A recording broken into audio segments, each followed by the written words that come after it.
People all over the world who watch reality TV are shocked by the shocking news that came out this morning. Fans of the TV show's porn stars and American pickers, Rick Harrison and Mike Wolfe, have gone to court to admit that they had a direct hand in the strange death of Frank Fritz, a former co-star and close friend with whom they had shared many TV successes. Based on what we know so far, both men were at the scene of the crime the night Frank went missing and were also deeply involved in the events that led to his death. Was this just the outcome of an unplanned fight that got out of hand? Is it hiding a coldly planned plot, though? In today's film, Part 1, let's find out the truth. The beginnings of a disaster from friendship to tragedy.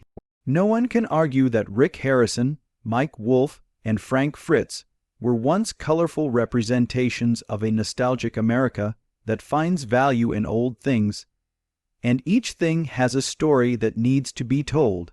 From 2012 to 2016, Rick Harrison's Porn Stars and Mike Wolfe and Frank Fritz's American Pickers were two of History Channel's most popular reality shows, with an average of 4 million people per episode. All three people worked hard to present themselves in the best light. Men who care about people, are interested in history, and are proud of American heritage and custom. Now and then, though, every bright surface has a dark shade behind it. Rick and Mike became smart businesspeople and good negotiators very quickly when they were successful. At the same time, Frank Fritz, whose simple life and artistic spirit made him stand out, started to feel more and more alone as the 7th season of American Pickers went on. Cracks had become very clear. A former production worker said that Frank didn't want to make money off of his personal brand, while Mike and Rick were actively pursuing side projects like opening antique shops, franchising their brand, and even starting an online sale platform. Discord came into the world because of ambition. Rick and Mike, who are always on top of market trends, knew that as their brand grew, they would need more controlled faces. Because Frank was so stubborn and really cared about the value of old things, he was seen more as a problem than an asset over time. Meetings inside the company got tense. Frank was no longer included in big business plans. The images of Rick and Mike were used in all new advertising efforts. Frank sees the change. The friends who used to joke around and laugh with him now talked to him in legalese and legalese. The gap between them grew into an unbridgeable rift. A cast member from American Pickers who did not want to be named said that Frank sometimes spent his whole lunch break by himself in his car. He wasn't asked to eat with them. No one came to check on him. People were alone both behind the scenes and in front of the camera. People who were paying attention noticed that shows with Frank were getting harder to find. By 2020, Frank was almost never seen on the show again because History Channel took him off because of health problems. But things were much more complicated than that. Under the surface of sickness, there was a secret battle going on. Frank was on the losing end and was being pushed off the board by Rick and Mike's moves. In an interview in 2021, Frank told the reporter, "I wasn't called back. I wasn't consulted. I'm no longer part of that family." That simple sentence shows how painful it was for a man who used to treat his coworkers like brothers, but was fired without any pity when he no longer met the brand's strategic goals. As a result of greed, ego, and intractable differences in life, they lost their friendship over time, not because of a single event. Aims. Rick and Mike wanted to make a lot of money. Frank only wanted to keep the spirit of the stories they used to look into together. And when those ideals stopped being the same, tragedy was bound to happen. The strange absence of Frank Fritz is covered in Part 2. When Frank Fritz suddenly stopped appearing on TV in early 2020, the History Channel said that he was still healing from major back surgery and needed time to focus on his health. There were no pictures or news conferences to go along with that short, impersonal statement. It was like a curtain quickly falling on a beloved stage for many die-hard American Pickers fans, leaving a lot of questions in the air. At first, people felt sorry for them. Everyone thought Frank needed some time to heal from the back surgeries he had been talking about. But as the months turned into a year, and there were still no updates on his health, worry slowly turned into suspicion. Who could have disappeared without a trace after appearing on national TV every week? There were some strange signs showing up. People who watched the show noticed that Frank wasn't there, and he wasn't talking on any social media sites either. On his own Facebook page, there were no new posts. His Instagram page, where he used to interact with fans, suddenly went away. Frank Fritz had been very open about his treasure-finding trips, but now he didn't seem to be seen by anyone. To make things even worse, calls and texts from old friends were not answered. "We were worried, we texted," a high school friend told TMZ without giving their name. "We called and left voicemails for months, but no one answered." That wasn't like Frank at all. If there were any desperate signals from Frank, they were picked up on way too late. People who knew him well said that in the months before he disappeared, Frank often said he felt threatened and watched. He started to change his phone numbers all the time, stopped using his personal email, and wouldn't meet anyone but a small group of close friends. One source even said that Frank had hired a private investigator to check to see if his phone was being tapped. A scary fact came to light. Frank had said that he had evidence that could bring down everyone. A dossier of financial records, including unrecorded cash transactions between Rick, Mike, and different third parties. A reliable source said that Frank had carefully stored these records on several hard drives and in safes to keep them from being stolen or destroyed. But Frank wasn't just getting ready for court. He was also looking for a news outlet strong enough to reveal everything. A final meeting was set up for July 14, 2022, at a small cafe in Iowa, where Frank had lived for many years. Several sources confirmed that Frank had contacted at least 2 well-known entertainment investigative reporters and said he wanted to tell the whole story without any changes or filters. Frank never showed up. Instead, about 24 hours later, neighbors started to notice strange things around his house, like an overflowing mailbox with lights left on all night, and his dog barking nonstop. Concerned friends called the police to check on him, and when they broke in, the house felt like it had frozen in time. Frank's phone was lying forgotten on the couch, and dinner was only half eaten. There were no signs of forced entry or a major struggle in the preliminary police report. However, small things like strange footprints on the doormat, a scratch on the hardwood floor, and a missing external hard drive led investigators to think that Frank's disappearance might have been criminal. In spite of this, there wasn't much news coverage for almost a year. There weren't any large-scale searches or public appeals from former coworkers. It was as if Frank Fritz had never existed.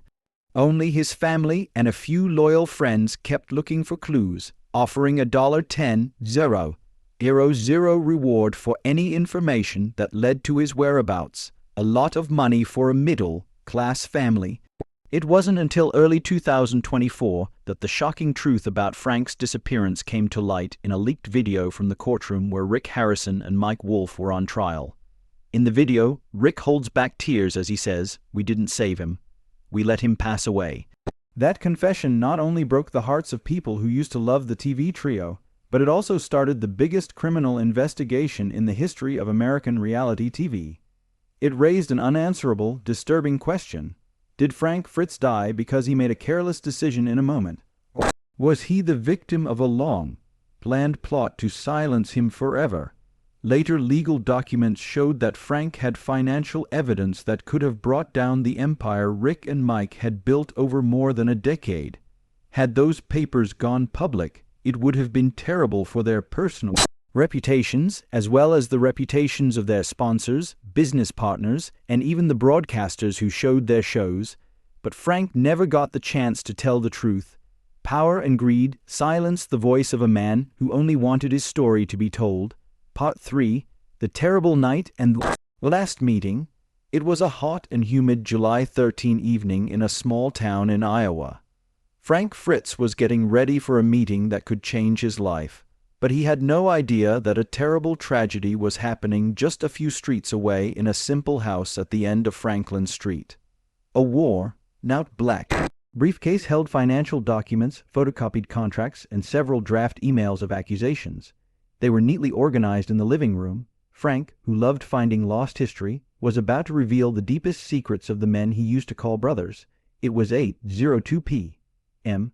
that night when two cars pulled up next to Frank's house. They were a black SUV and an older Ford pickup, which were later confirmed to belong to Rick Harrison and Mike Wolfe. They drove up slowly, with their headlights off, and stopped about 50 m from the house. The people inside got out, pulled their baseball cap down, and quickly made their way to the front door. Even though the picture was fuzzy, a neighbor's security camera caught the shapes of two men standing at Frank's doorway. There were no signs of forced entry, which means Frank probably opened the door himself, either because he trusted the men or because he didn't think this would be his last meeting with old friends. After this point, the details aren't very clear, and they're only pieced together from a few pieces of physical evidence and a badly damaged audio recording found on Frank's handheld recorder. However, they're enough to piece together what happened that night. According to the reports, the meeting started with angry and sarcastic words from Rick. "You think you can get away with this?" Frank refused to back down and replied, "I only want the truth. I've put up with you long enough." The argument quickly got out of hand. Mike, who usually kept the peace in the group, was unusually quiet and only occasionally said, "Frank, stop. We can work this out without making a fuss," but Frank was adamant. He was going to leak everything, no matter what. According to the damaged recording, he said, "I've sent the documents out. At that point, things began to change. If anything happens to me, everyone will know." The room shook with the sound of a heavy object hitting wood. Later, sound analysis showed that it was probably the sound of a body or a piece of furniture falling over in the living room. Frank was pushed backward and hit his head hard on the edge of the coffee table. At that moment, his chances of survival began to fade. As the crime scene reconstruction shows, Rick and Mike panicked and chose the worst thing that could have been done: silence and concealment. They dragged Frank into a corner of the room, wiped away obvious bloodstains, and tried to hide all signs of struggle. They then took the briefcase that Frank had carefully put together with evidence and disappeared into the darkness. One scary thing was recorded. Recorder Frank had been using to record the conversation got knocked off during the fight, but it kept recording the tense atmosphere that followed.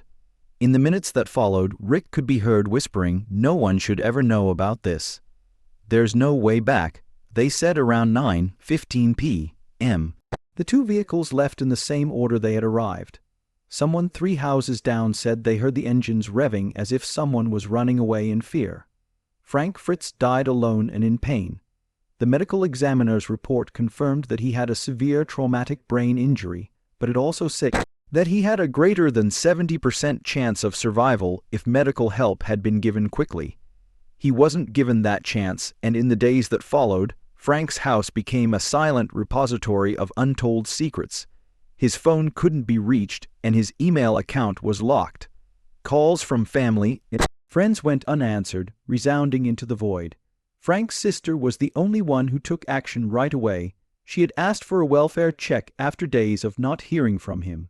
When police first arrived at the house, they saw signs of haste, like a half-finished dinner and a window that was left open. They also saw strange footprints in the foyer, but they couldn't find Frank or the briefcase of documents he had planned to reveal. It took over 6 months of hard work, a relentless investigation, and finally a shocking confession in court as the evidence against them grew. Rick Harrison and Mike Wolfe finally admitted to killing Fritz in a hearing on May 24, 2024. Rick choked out, "I shoved him. Mike didn't stop me. We left him to die." That admission not only brought down 2 reality TV stars, but it also proved that Fritz's death was not an accident. But that fateful night of greed, betrayal, and an unforgivable mistake changed not only the lives of the 3 men, but also the faith of millions who had believed that in a world full of evil, there was hope. Part 4, The Confession and the Media Storm. When Rick Harrison and Mike Wolfe officially admitted their parts in Frank Fritz's death, it sent shockwaves through the American media, from reality TV fans to mainstream news outlets and every popular hashtag on social media. A 42-second video started going around on Twitter that morning. In it, Rick Harrison, who was known for his sly grin, stood still in court with his eyes fixed on the floor and spoke in a hoarse voice, "I shoved him. Mike didn't stop me. We let Frank go." Mike Wolfe, who was standing next to him, didn't deny it. He just nodded as tears ran down his tired face. In just 4 hours, the hashtag #JusticeForFrank went viral on Twitter, with over 18 million mentions. Other popular hashtags included #PornStars, Betrayal, Mike Wolfe, Confession, and #Frank Deserved Better. CNN, BBC, and many other international news outlets cut regular shows to bring you urgent news. People used to look forward to seeing faces every day in American living rooms, but now they're only seen in criminal news stories. A quick poll by Reuters done one day after the revelations found that 78% of people were shocked and outraged by them, while only 7% thought Rick and Mike acted out of weakness.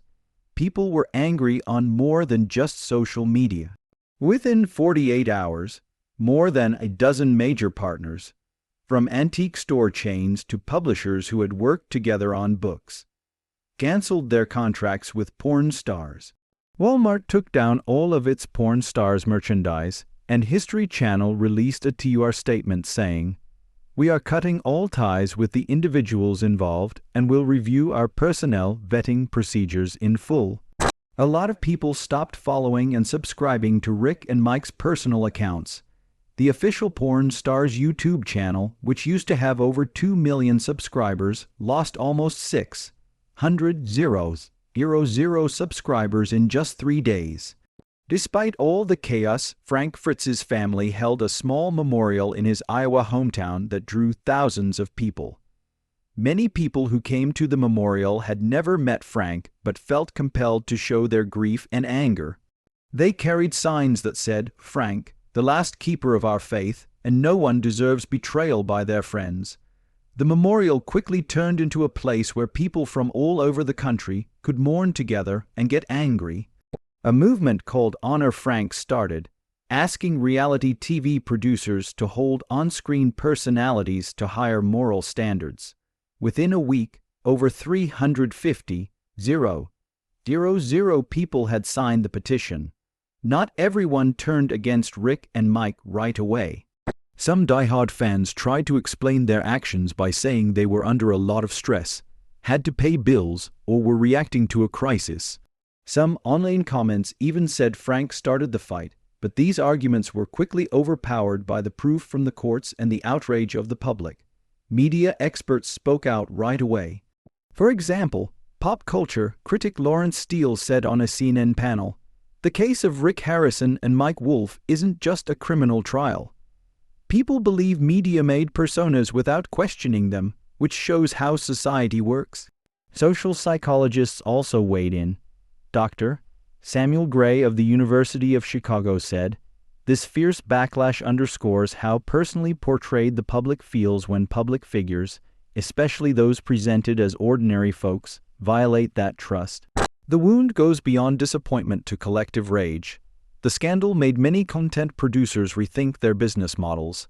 Netflix, Amazon Prime, and Hulu all said they would be reviewing their reality TV contracts and background check procedures.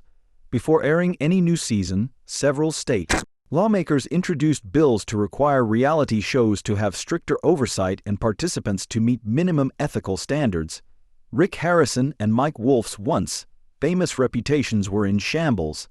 Antique fairs stopped inviting them to be honored, and community events got rid of their plans to show up.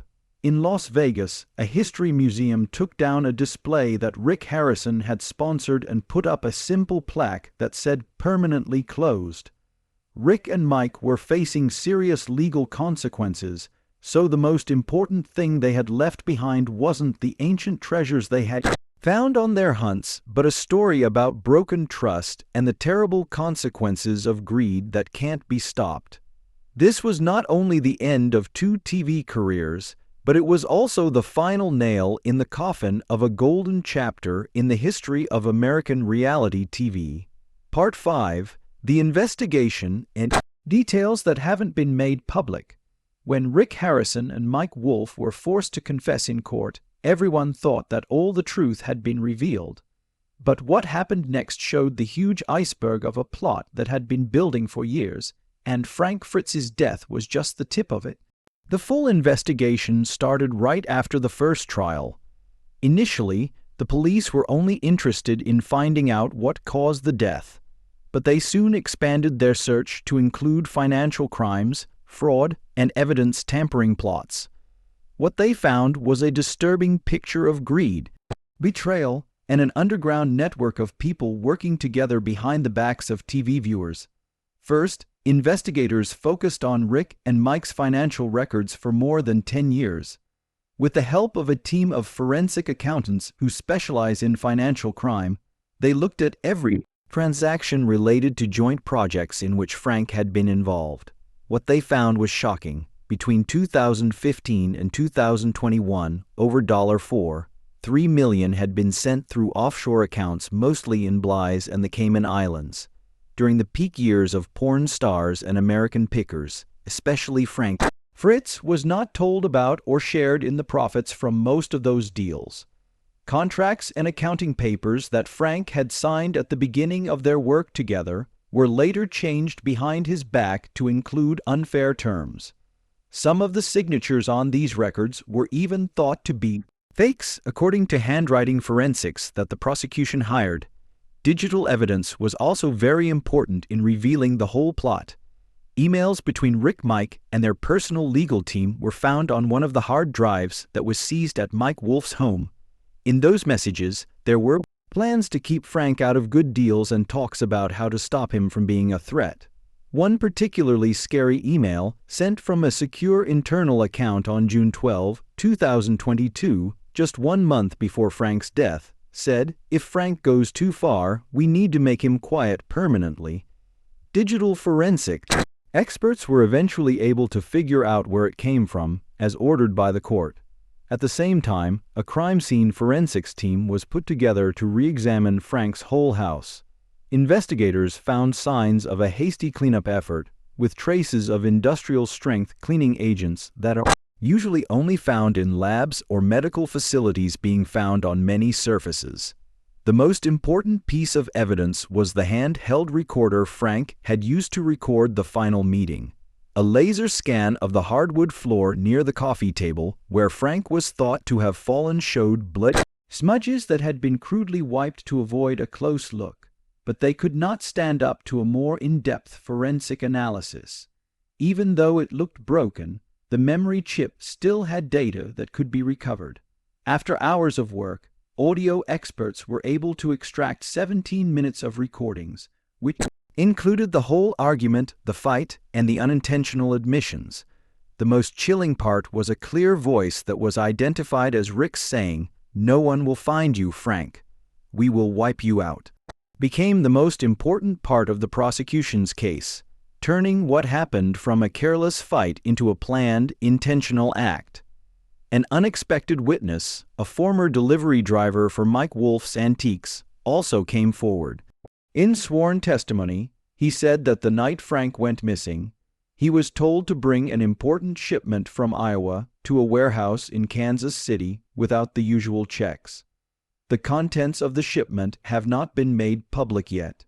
This testimony supported the idea that Rick and Mike were trying to get rid of or hide the documents Frank had collected.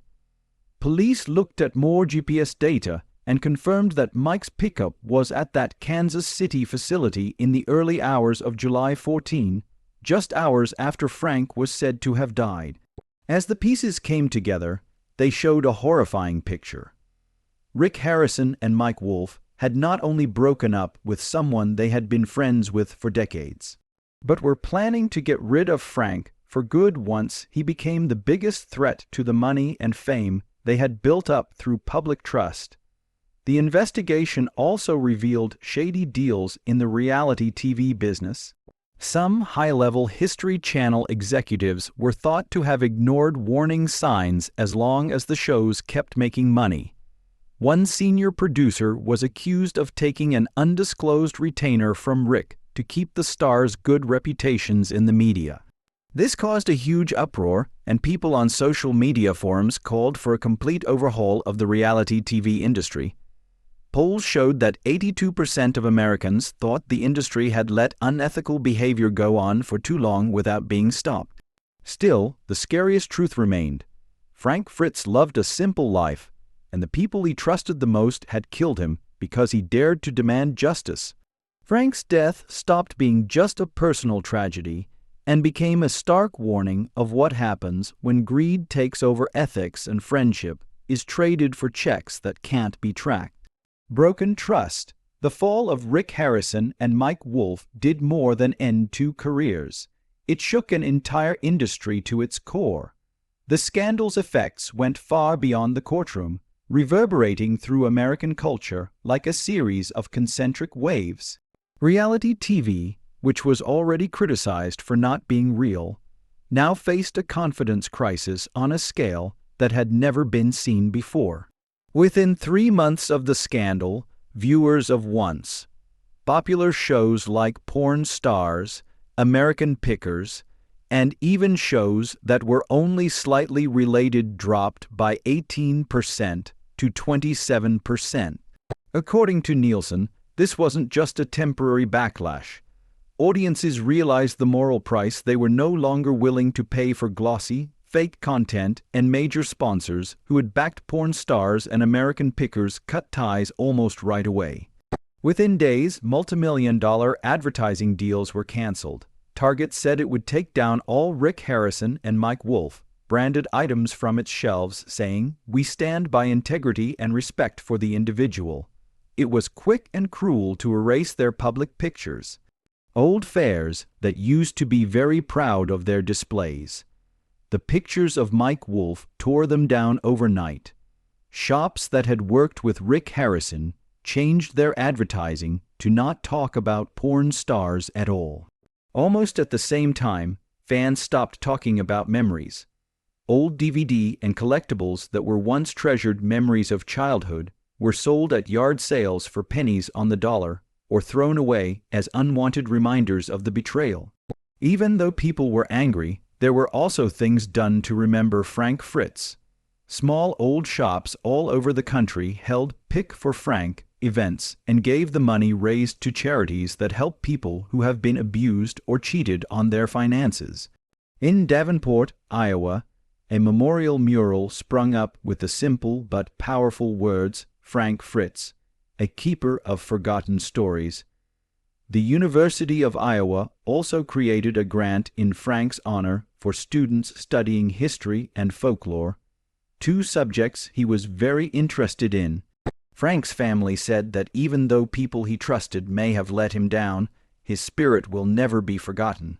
For Rick and Mike, they lost not only their jobs and money, but also the trust of the people who had always believed in them. Sorry could never make up for something.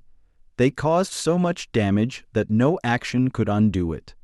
They are no longer remembered for clever deals, exciting treasure hunts, or lessons in the value of history. Instead, they serve as a live warning. When someone gets famous by lying and being greedy, it can fall apart faster and worse than any treasure they've ever valued. Frank Fritz was a simple man whose only goal was to keep America's forgotten stories alive. He has now become a new symbol of betrayed faith and a stark warning that honesty is still the most valuable thing in a world where money and fame can easily blind us. The case of Rick Harrison and Mike Wolfe was more than just a sad story about two people. It showed very clearly what happens when fame, desire, and loyalty meet in a situation that doesn't have any morals.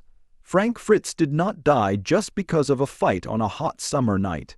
He died because his friends had turned into greedy people. He died because the apologies he earned were replaced by planned silence. He died because of a system that encouraged putting personal gain ahead of morality. There is only one truth that can't be changed among all the excuses and late image rehabilitation efforts. Frank's death was not a mistake. It was the cold execution of a number of small mistakes that added up to a terrible crime. The fall of Rick and Mike reminds us of a lesson that is both old and new.